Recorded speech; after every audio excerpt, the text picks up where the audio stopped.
La nueva fuente de poder no es el dinero en manos de pocos, sino la información en manos de muchos.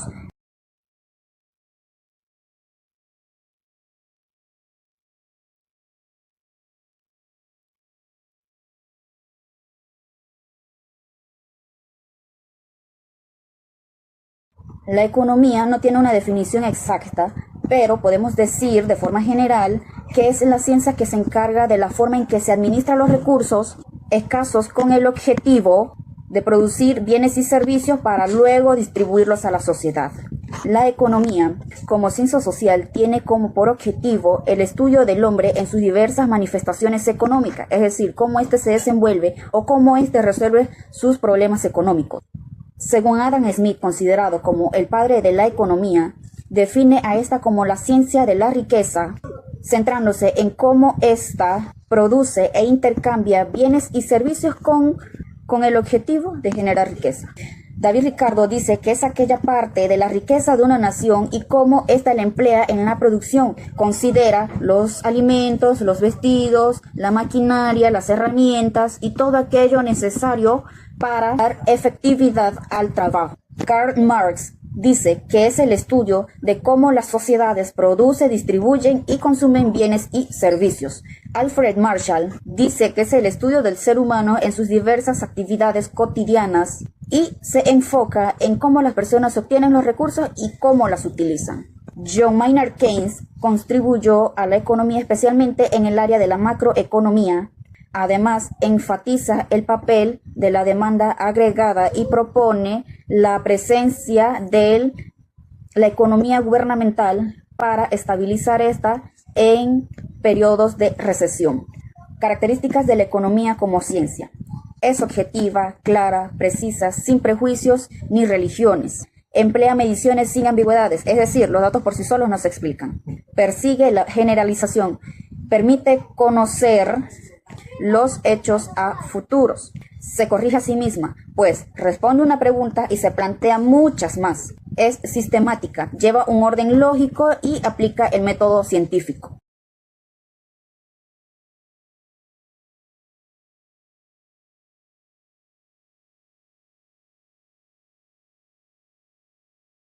Tipos de lenguajes de la economía. El lenguaje corriente, por ejemplo, podemos mencionar una conversación informal sobre el alto costo de la vida, donde se discuten los precios de productos y servicios, la inflación y cómo afecta a los ingresos, etc. En el lenguaje matemático, por ejemplo, función de demanda, función de oferta, función de utilidad, ecuación de equilibrio de mercado, análisis marginal, etc. En el lenguaje económico podemos mencionar el crecimiento económico, los gastos, la productividad.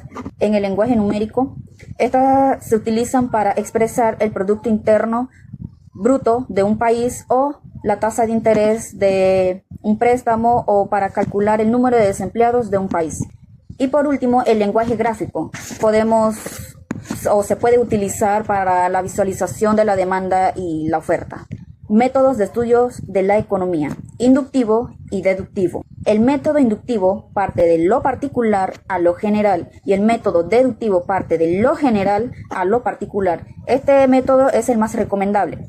Cuando hay una investigación, se recomienda consultar primero el plano internacional, después el plano regional, luego el nacional y si existe algo, entonces el plano local. La economía se divide en dos, en microeconomía y macroeconomía. El indicador macroeconómico es el Producto Interno Bruto. Entre los modelos económicos podemos mencionar el modelo ISLM, el modelo agroexportador tradicional, el modelo de industrialización sustitutiva de importaciones y el modelo de remesas. En nuestro país, Panamá, tenemos una economía neoliberal.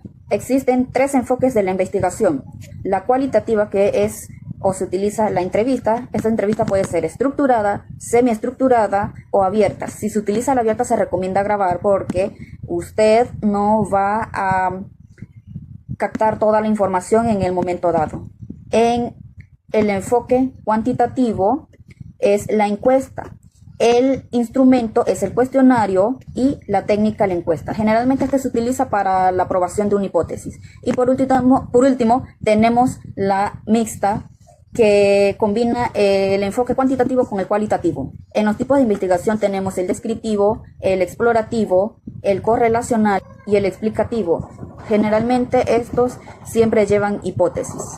Los aspectos externos que una empresa debe considerar son la competencia, los clientes, los proveedores y su forma legal. Tipos de bienes según su carácter. Los bienes libres como la arena, el agua del mar, las piedras, la tierra, el oxígeno. Los bienes económicos, por ejemplo, un taxi, un detergente, etc. Bienes según su naturaleza, bienes de consumo duraderos y no duraderos. Ejemplo de bienes de consumo duradero: refrigeradora, televisión, lavavajillas, etc.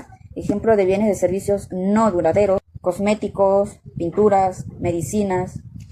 Bienes de capital, maquinaria, edificios, equipos, etc.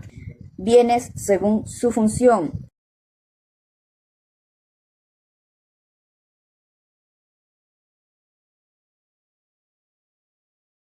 Según su función, intermedio y finales. Ejemplo de bienes intermedios: la harina, el acero, los metales preciosos, sal, azúcar, petróleo. De la harina se puede sacar el pan, del acero cualquier material para la construcción, de los metales preciosos pues para la construcción, del petróleo la gasolina, el diésel, el asfalto, la gasolina, etc. Factores de producción: tierra, capital, trabajo, iniciativa empresarial. La escasez genera la elección. La eficacia y la eficiencia generan una utilidad en una empresa u organización. Se dice que no todas las necesidades pueden ser cumplidas en su conjunto porque existen limitaciones de los recursos.